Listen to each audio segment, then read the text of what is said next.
Bismillahirrahmanirrahim. Assalamualaikum warahmatullahi wabarakatuh. Perkenalkan, nama saya Nakhla Ramadhani R dengan NIM 2102016020024. Pada video kali ini, saya akan menjelaskan sebuah materi yang berjudul permeabilitas dan rembesan. Sebelum masuk ke rumus-rumusnya, ada baiknya saya akan menjelaskan pengertian tanah terlebih dahulu.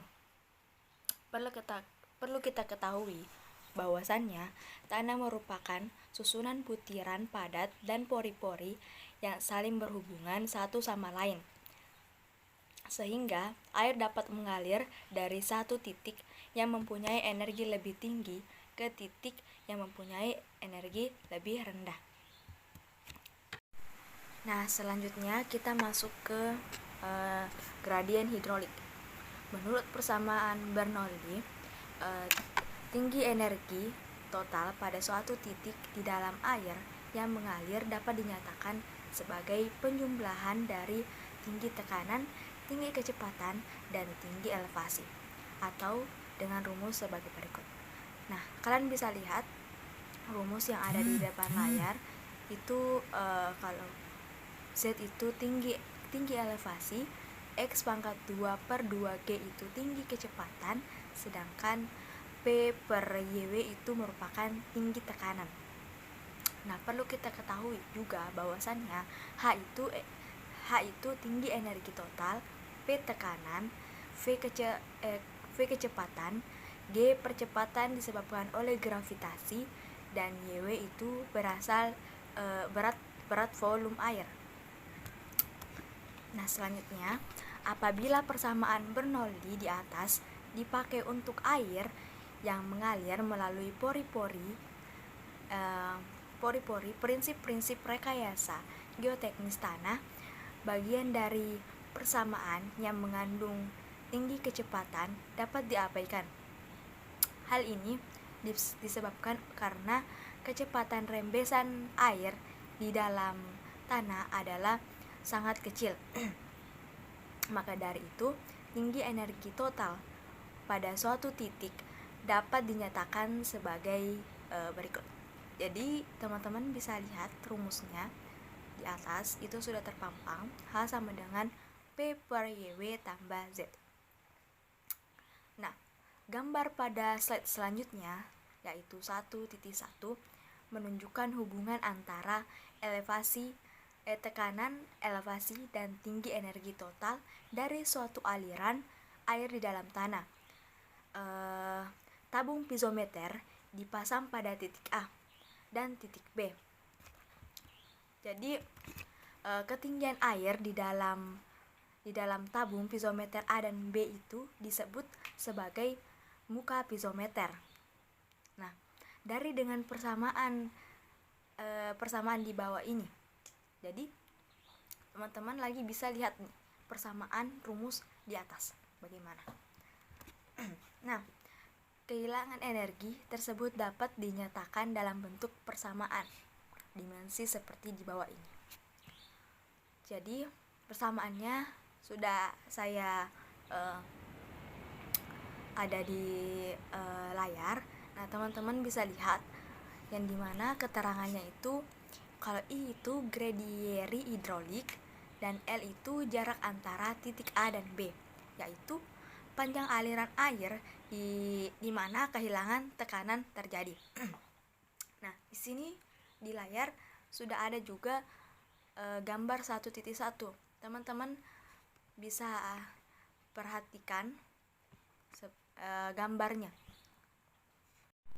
Nah, selanjutnya itu kita masuk ke hukum Darcy. Pada tahun 1856, Darcy memperkenalkan suatu persamaan sederhana yang digunakan untuk menghitung kecepatan aliran air yang mengalir dalam tanah yang jenuh. Nah, Persamaannya itu sebagai berikut. Nah, ini di layar sudah ada persamaannya, yaitu V sama dengan KI, yang dimana V itu kecepatan aliran air dalam tanah, K itu koefisien rembesan, dan I itu gradien hidrolik. Nah, teman-teman bisa lihat gambar 1.2.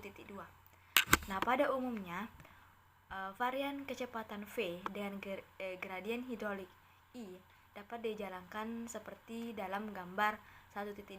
Nah, teman-teman perhatikan, gambar ini membagi grafik ke dalam 3 zona.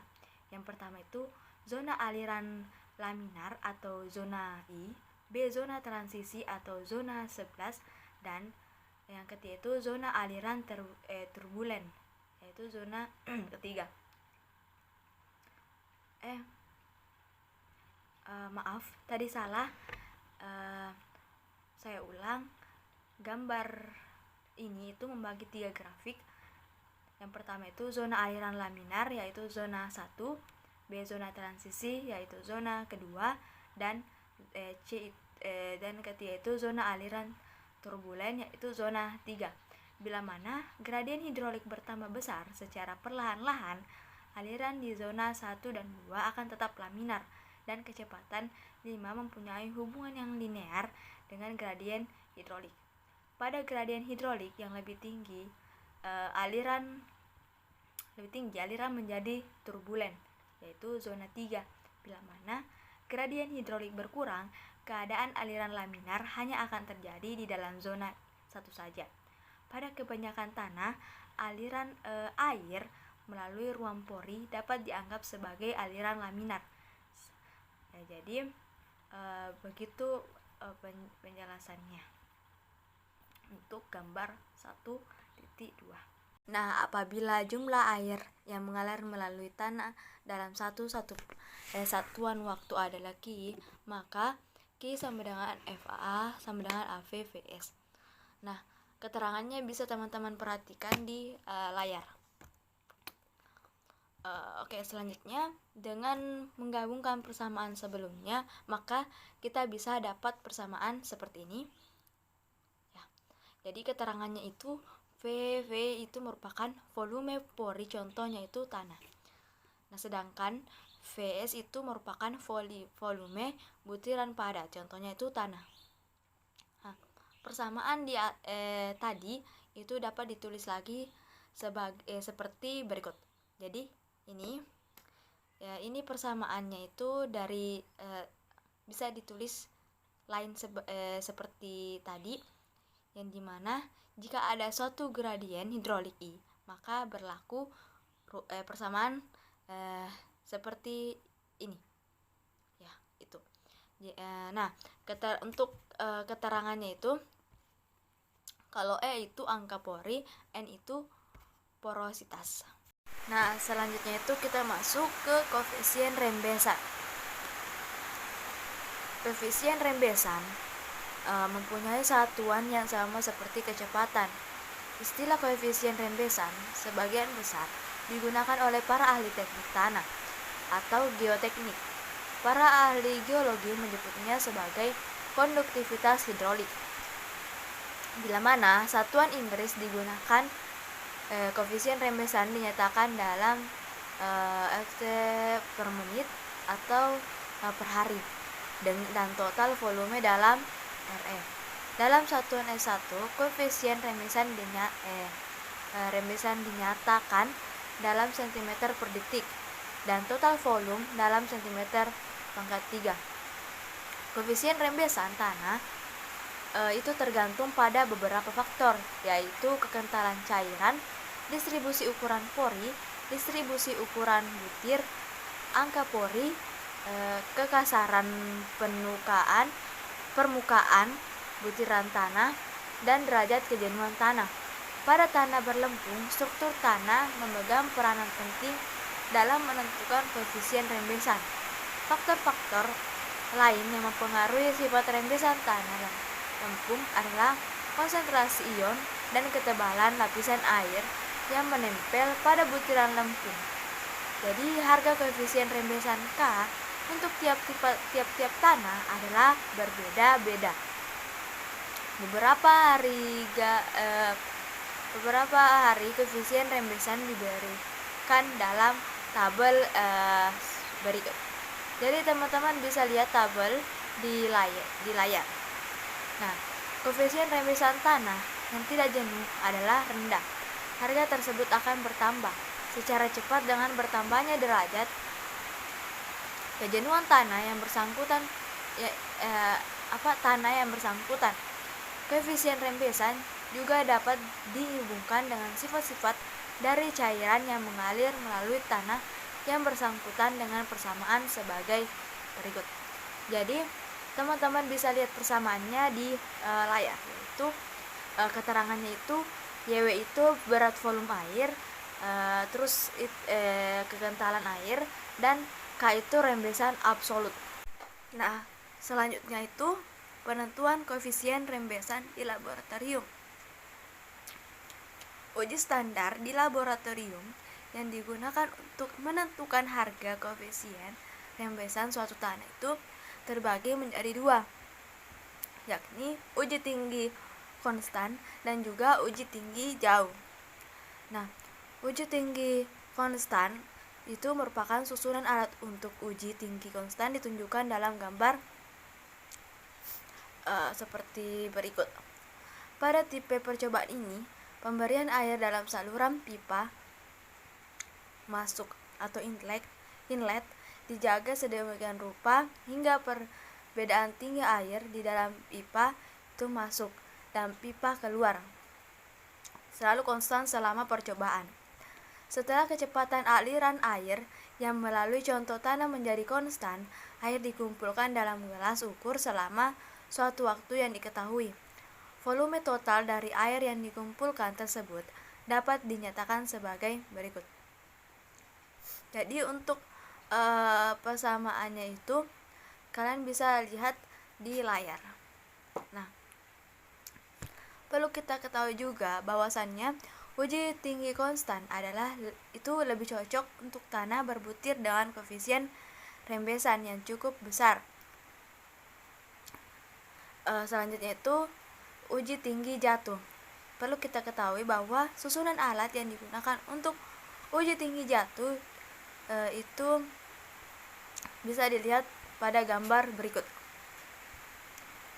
Air dari dalam pipa tegak dipasang di atas contoh tanah mengalir melalui contoh tanah. Pada mulanya, perbedaan tinggi air pasca waktu T sama dengan 0 adalah H1 sama dengan, kemudian air dibiarkan mengalir melalui contoh tanah hingga perbedaan tinggi air pada waktu T sama dengan TF. Jadi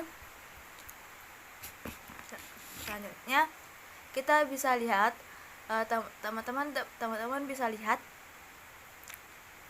persamaan di layar. Nah, yang dimana apabila persamaan sebelumnya disusun lagi, maka didapatkan persamaan sebagai berikut. Jadi kita susun lagi bisa mendapatkan persamaan seperti ini. Nah,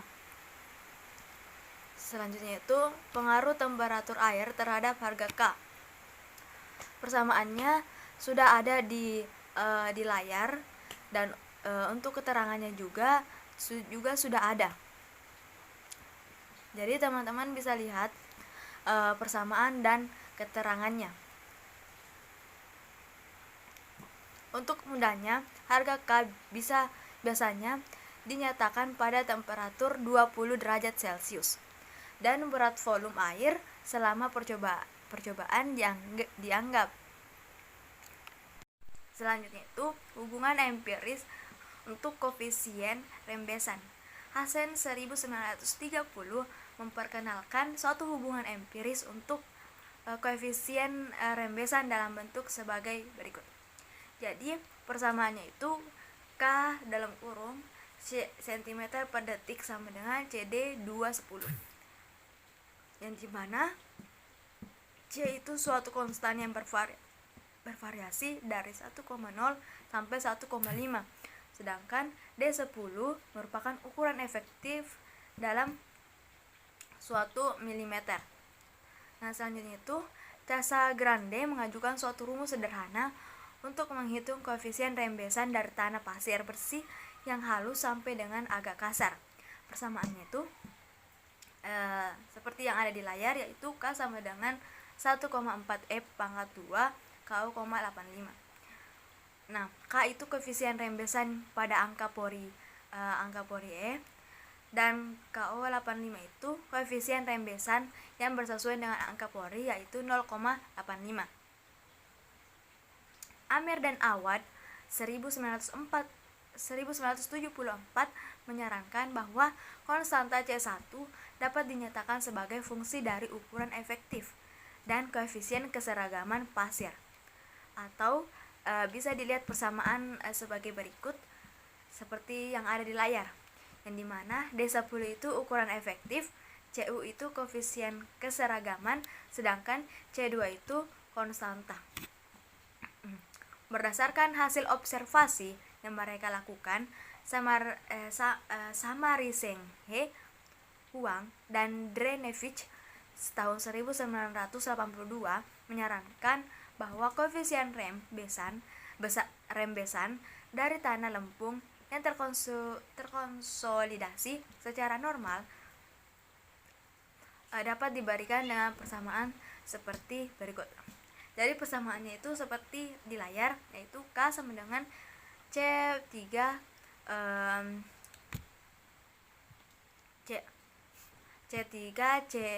C3Cn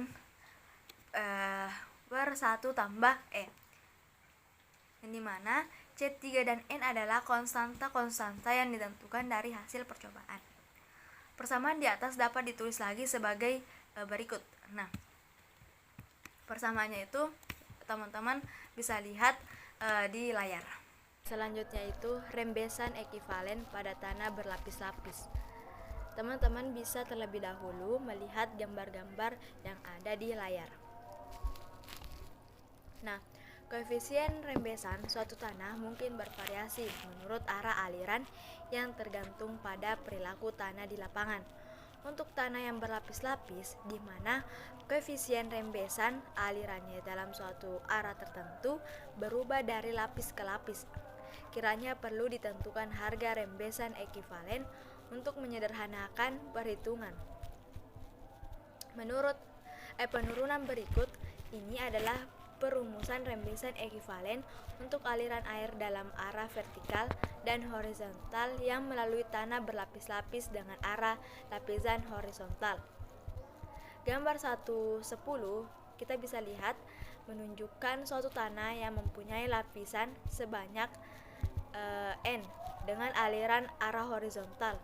Mari kita perhatikan suatu penampang yang tegak lurus arah aliran dengan lebar satu satuan, di mana pada penampang tersebut terdapat N lapisan. Jumlah aliran total per satuan waktu yang melalui penampang dapat ditulis sebagai berikut. Nah, teman-teman bisa lihat persamaannya di layar.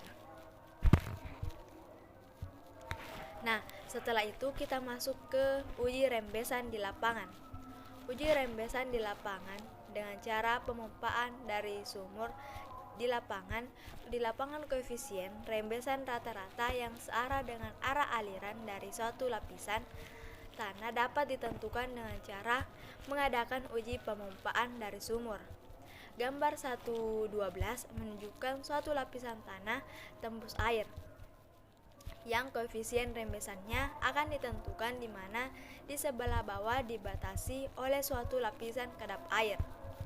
Di dalam melakukan percobaan, air dipompa keluar dari sumur uji yang mempunyai mantel silinder berlubang dengan kecepatan tetap.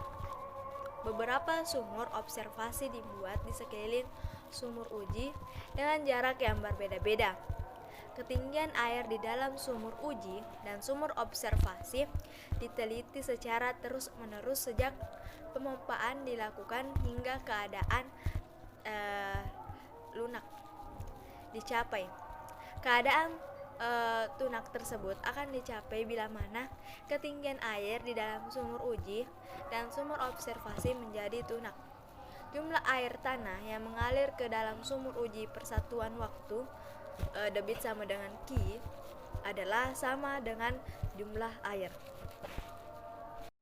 Nah, selanjutnya kita masuk ke koefisien rembesan dari lubang Auger. Koefisien rembesan di lapangan dapat juga diestimasi dengan cara membuat lubang Auger. Tipe uji ini biasanya disebut sebagai slug test. Lubang dibuat di lapangan sampai dengan kedalaman L di bawah muka air tanah. Pertama-tama air ditimba keluar dari lubang. Keadaan ini akan menyebabkan adanya aliran air tanah ke dalam jubang melalui kelilin dan dasar lubang. Penambahan tinggi air di dalam lubang Auger dan waktunya dicatat. Koefisien rembesan dapat ditentukan dari data tersebut. Juga dilihat Dunn, Anderson dan Kiefer 1980.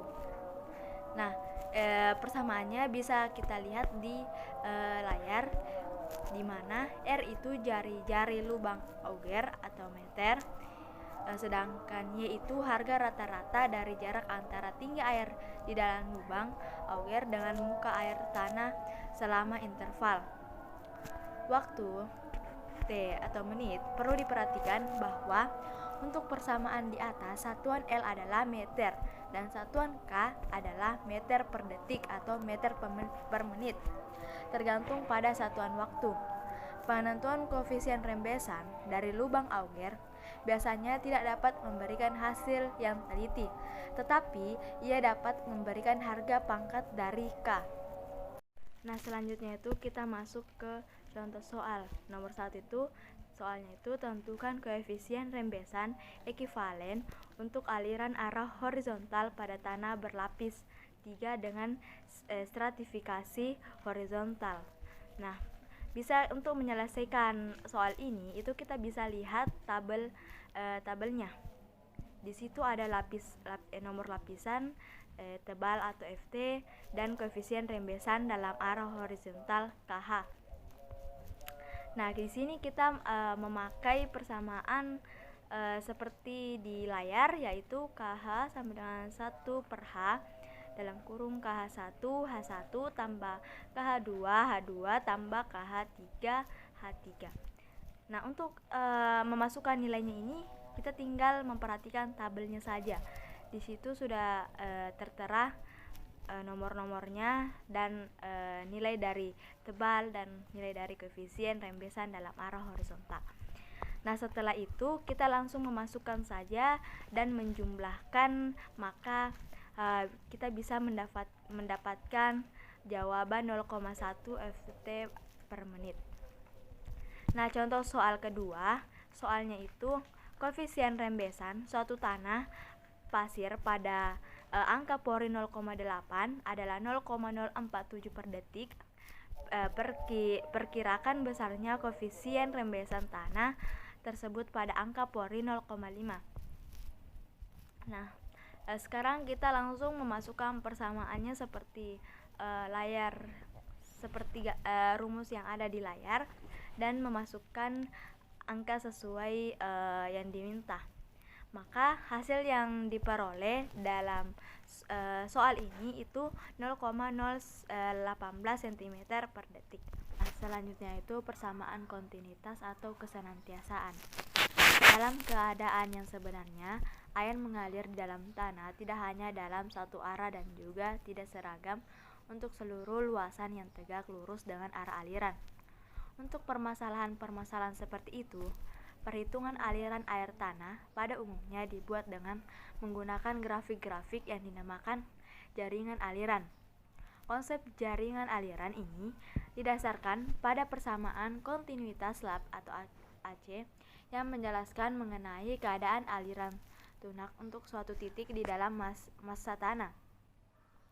Untuk menurunkan persamaan kontinuitas Laplace yang mempunyai bentuk diferensial tersebut, marilah kita meninjau sebaris turap yang telah dipancang sampai dengan kedalaman lapisan tanah Y yang tembus air, seperti yang ditunjukkan dalam gambar 1.16a.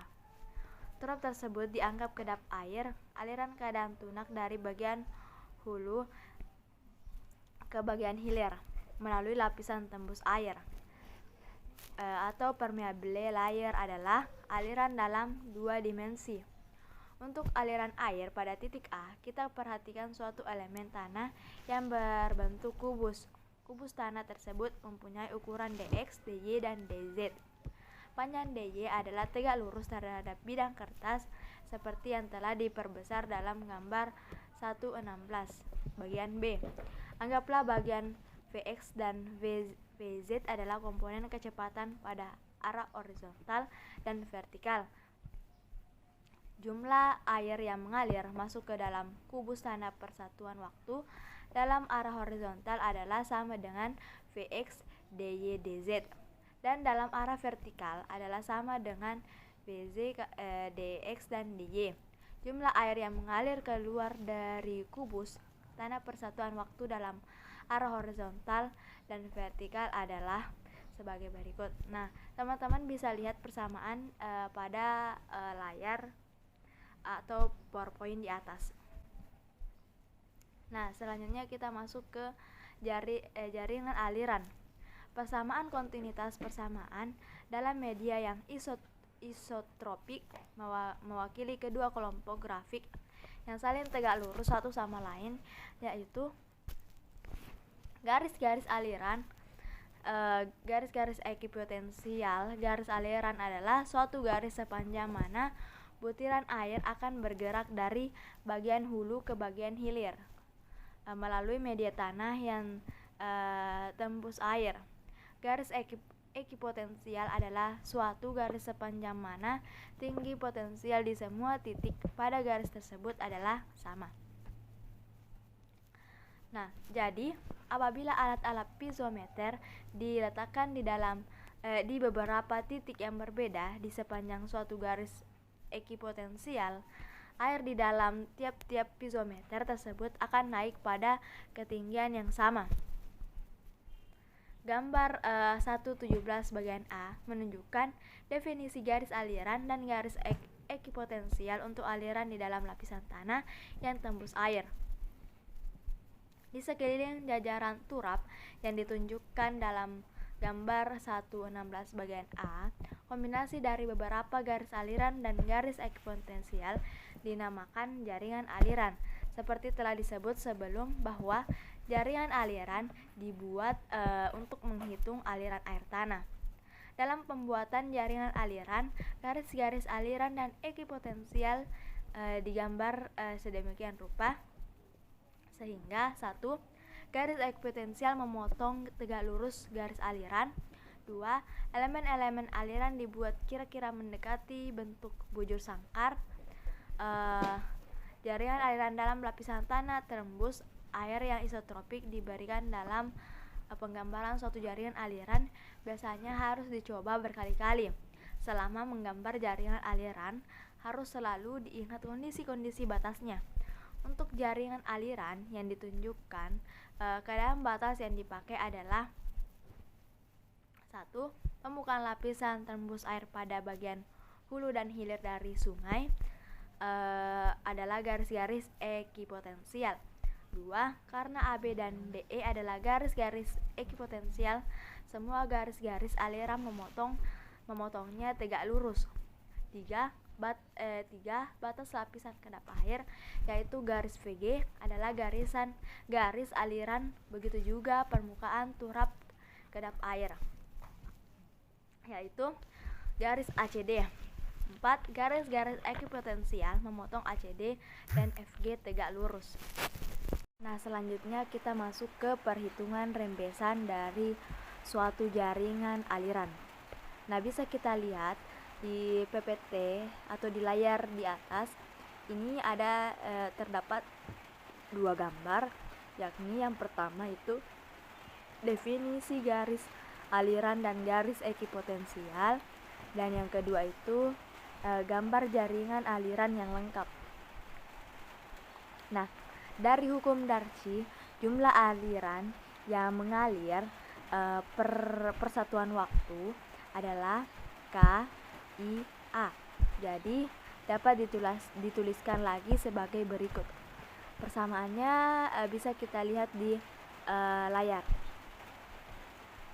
Nah, selanjutnya bisa kita lihat di layar selanjutnya itu ada dua gambar, yaitu gambar 1.18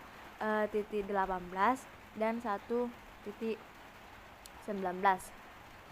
Nah, apabila banyaknya saluran aliran di dalam jaringan aliran sama dengan NT, maka banyaknya air yang mengalir melalui semua saluran persatuan dituliskan sebagai berikut.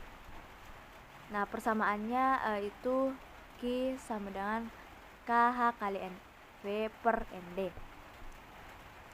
Untuk menghindari menghitung banyaknya air yang mengalir melalui saluran persatuan waktu dapat dimodifikasi menjadi, nah, persamaannya bisa kita lihat di PPT atau layar. Nah, slide yang ketiga itu di sini ada lagi terdapat dua gambar, yakni gambar 1.20 dan 1.21. Nah, perhatikan gambar 1.21 bahwa saluran aliran 01 dan nomor 2 mempunyai elemen-elemen berbentuk bujur sangkar. Oleh karena itu, jumlah air yang mengalir melalui dua saluran aliran tersebut persatuan waktu dapat dihitung dengan menggunakan persamaan berikut.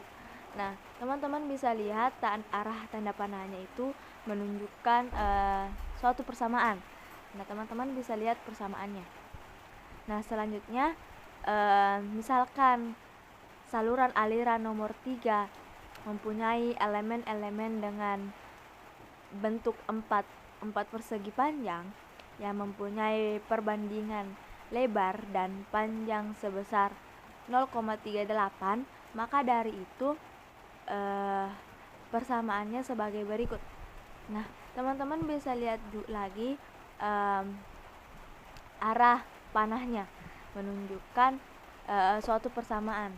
Jadi persamaannya itu bisa dilihat langsung di layar. Nah, selanjutnya itu kita masuk ke jaringan aliran pada tanah anisotropik. Nah, pada ini persamaan kontinuitas dalam bentuk diferensial untuk aliran air dalam dua dimensi. Untuk tanah anisotropik, dalam hal ini persamaan di atas mewakili dua kelompok grafik yang tidak berpotongan tegak lurus satu sama lain. Tetapi kita dapat menulis kembali persamaan di atas sebagai berikut. Persamaan pada materi ini, pada jaringan aliran pada tanah anisotropik, teman-teman bisa lihat di layar. Jumlah rembesan yang mengalir persatuan waktu, persatuan lebar dapat dihitung dengan cara memodifikasi persamaan menjadi Q sama dengan akar KX kali KZ HNV per ND. Selanjutnya kita masuk ke tekanan ke atas pada dasar bangunan air. Teman-teman bisa lihat dua gambar pada slide ini.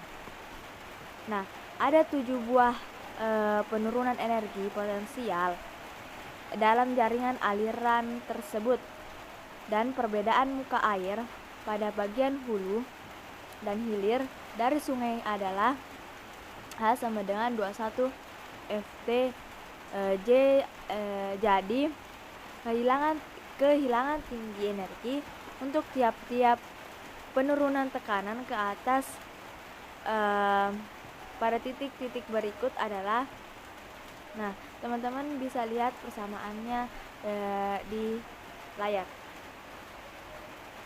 Nah, selanjutnya kita masuk ke gradien di tempat keluar dan faktor keamanan terhadap boiling. Apabila rembesan di bawah bangunan air tidak dikontrol secara sempurna, maka keadaan tersebut akan menghasilkan gradien hidrolik yang cukup besar di tempat keluar dekat konstruksi. Nah, selanjutnya kita masuk ke kesimpulan. Permeabilitas merupakan sifat bahan berpori yang memungkinkan aliran rembesan dari cairan yang berupa air atau minyak mengalir lewat rongga pori. Mungkin hanya ini yang bisa saya sampaikan pada materi ini. Jika ada kesalahan mohon dimaafkan. Wabillahi taufiq wal hidayah.